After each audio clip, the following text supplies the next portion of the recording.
alamin natin ang sitwasyon sa emosyonal na panahon sa buhay ng marami sa atin.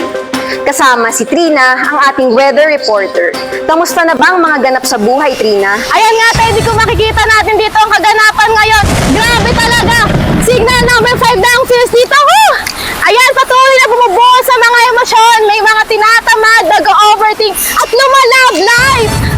Kaya ang payo ko sa mga manonood natin ngayon, imbis na lumabas o mag-church kayo, mag-Netflix na lang kayo. Ayan, imbis na mag-aral kayo o magtrabaho, mag-jowa na lang kayo. O, di ba? Enjoy life. Paagusin nyo na lang yung mga assignment at works nyo.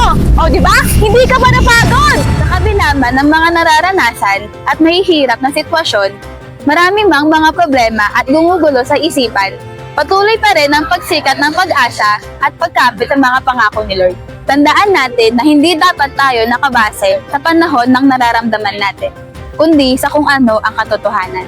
Kaya naman, ang mga ipapayo ko sa inyo ay, una, unahin mo ang Lord. Magsimba ka pa rin kahit umuulan. Kasi kapag inuna mo siya, hindi ka na ihuhuli.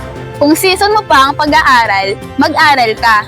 Kung para mag-work, magtrabaho ka. Kung season mo pa ang maging single, be single.